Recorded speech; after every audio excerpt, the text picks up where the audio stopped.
Welcome back to the channel, folks. Today we're going to talk Mercedes diesels. This car's been looming in the background of a lot of our videos for a while, but we've never talked about it. This one you guys probably remember from one of our detail videos that we did. But we're going to talk two different generations of inline 6-cylinder turbo diesel Mercedes. This one's obviously a little bit older than this one. This is a 2005 E320 CDI. This is a 1998 E300 turbo diesel. They're both inline 6-cylinder. They're both turbo.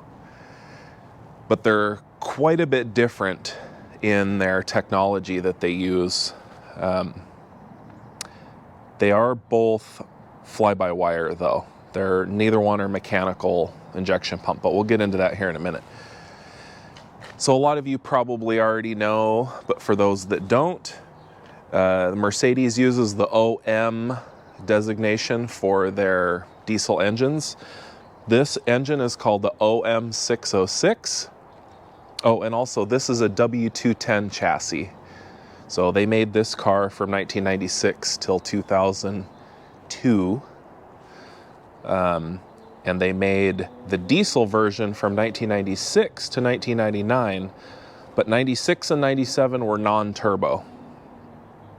Just the inline six, same engine though, it was an OM606 non-turbo diesel engine. And then 98 and 99 was like this, they had a turbo. This car was only made for 2 years. In the United States, I should add. 2005 and 2006. This is an OM648. And the biggest difference with the OM648, well, other than displacement, let me back up. This is a 3-liter. This is a 3.2 liter.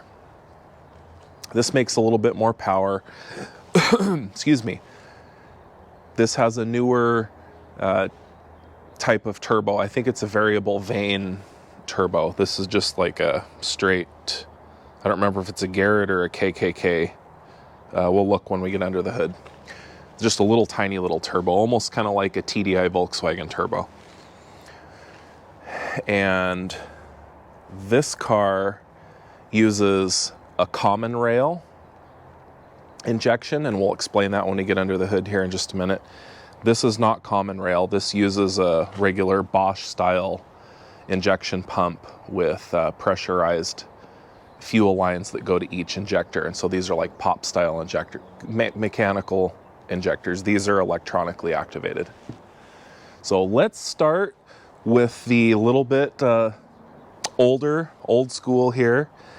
And I kind of regret, actually, I need to stop this story to tell you another one. I regret selling about 2 years ago. I had I actually had all 3 versions of inline 6-cylinder turbo diesels. I had the older one. I had a 1987 300D. And had I still had that car today, we could have done a 3-way side-by-side comparison of all 3 generations. But I don't have that car here. But that car had a much similar engine to what this has. So anyhow, we can throw in a photo of that car if I can find one. I'll have to look back in my files. Again, this is a 1998 W210 E300 turbo diesel.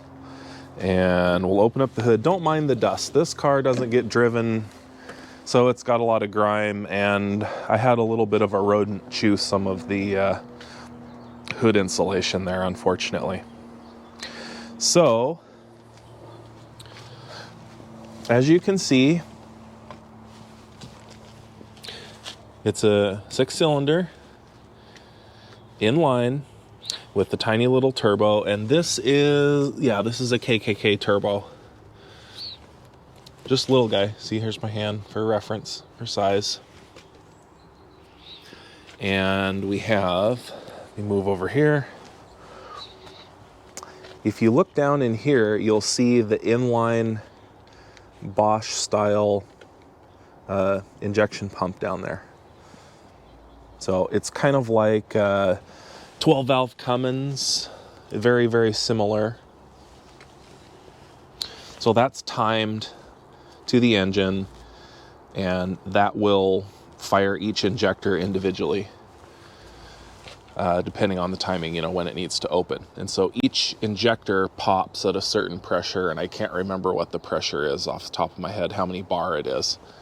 But being that it's a little bit older than that one, this actually has quite a bit of turbo lag. This still isn't a slow car. I believe when this came out, it was known as the world's fastest diesel sedan in that year, in 1998. And it has, I think it's like 170 horsepower. I didn't look up the specs before I did the video, but I want to say it's about 172 or so horsepower for this one. I don't remember the torque, but it moves. It really does, but it takes a minute. You know, you can mash the throttle and you'll hear the turbo go, and then you'll move. So you have to kind of do like a mash the throttle, count to 2, and then you go. But for a big car like this, mid-size, larger car, it does about 28 to 29 miles per gallon average. It's not bad. And another good thing about this is completely non-emissions. Yes, it has an EGR, but other than that, there's really no emissions. There's no particulate filter, obviously no blue def. This is way too old for that.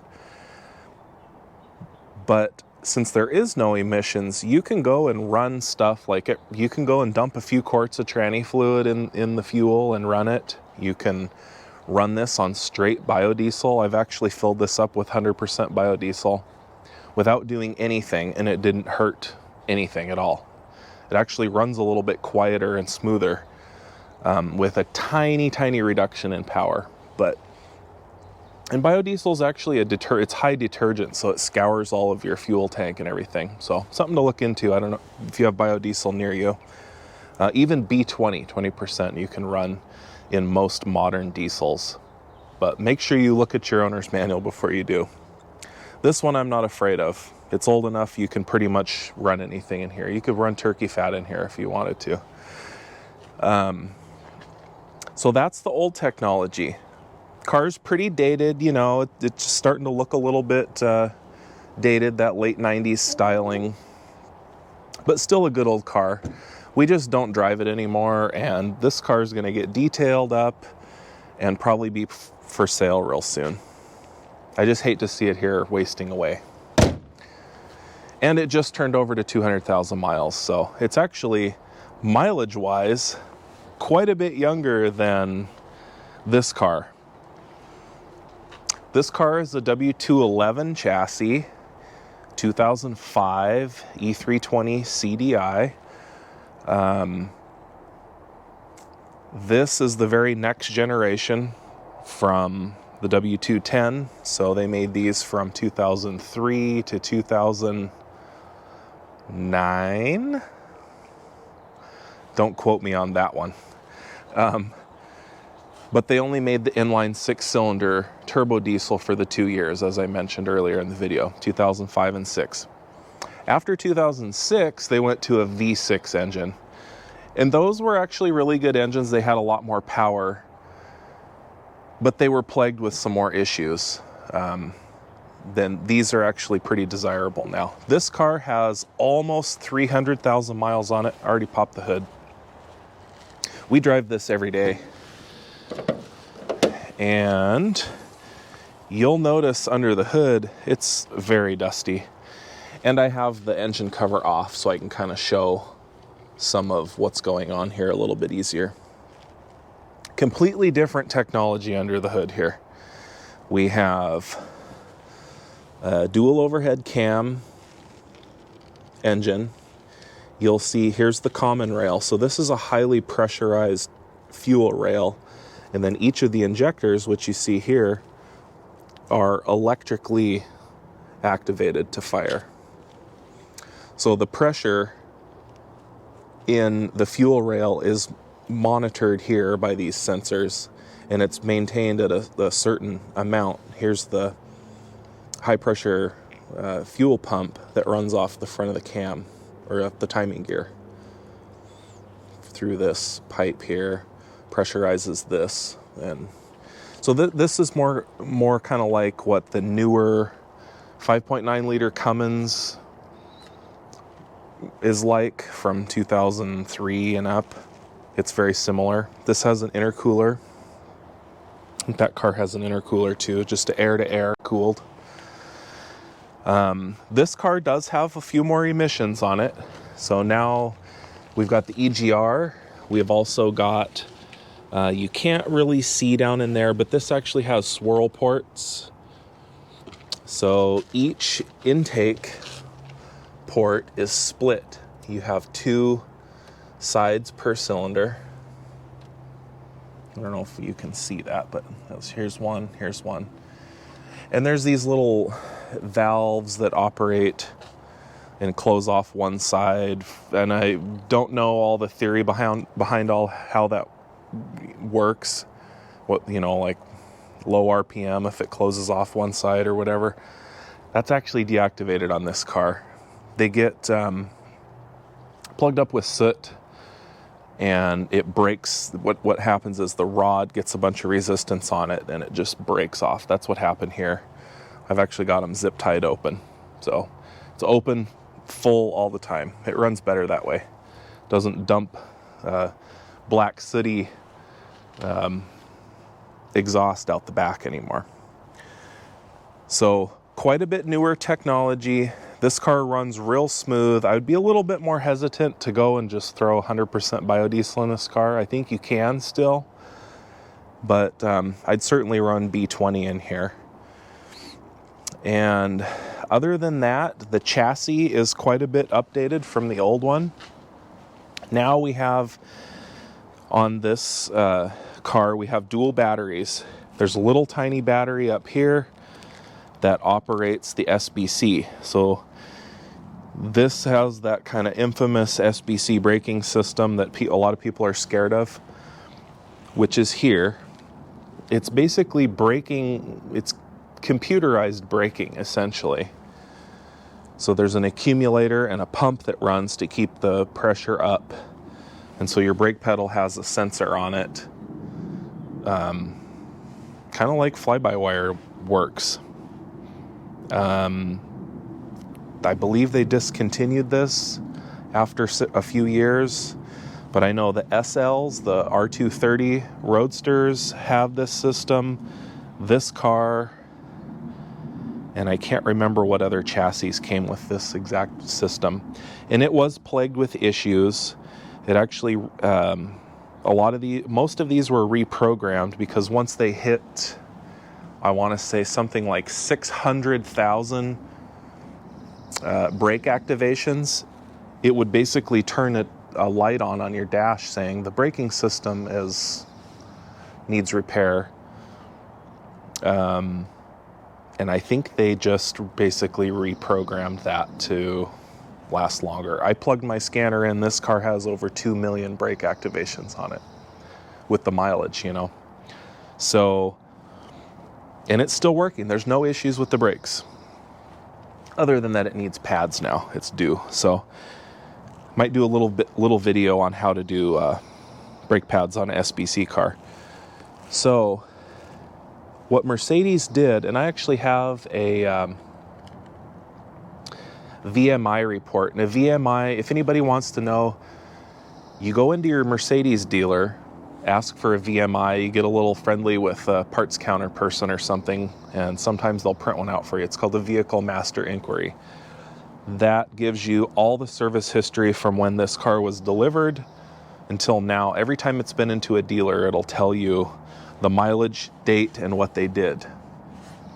I went and pulled the VMI on this a couple years ago from our local dealer, and they extended the warranty for the SBC system on these cars. Some people know this. I think it's till 2030. So I think it's a 25-year unlimited mileage warranty, essentially, where Mercedes will cover this SBC braking system because it became a really expensive thing. I've heard the horror stories about people having to replace that, and it was extremely expensive. Anyway, they're covered now for several more years. So that's one reason why I don't want to get rid of this car. We drive this car a lot more. That car, the old 210, is a little more cushy feeling. Still has that kind of German car solid feeling. It does great at high speeds, you know, even at over 100 miles an hour. This has a little bit more of a sporty feel to it. You know, it's got 17-inch wheels, a little wider tire. I don't know. It's just more modern, more comfort. This car has heated seats and stuff like that. And so that one just sits there. So anyhow, that is your side-by-side comparison of an OM606 and an OM648 Mercedes-Benz turbo diesel inline six-cylinder engine. If you have any questions or comments for us, let us know below. Make sure you hit the thumbs up and subscribe so you know when we're going to come out with more content. And no, I didn't forget about the Excursion over there. I know some people have been asking for more content on the Excursion. Weather has been really bad here. I haven't had the time. More content is coming on the Excursion. Yes, it is coming. So please be patient. We will see you soon again while working on that. Bye for now.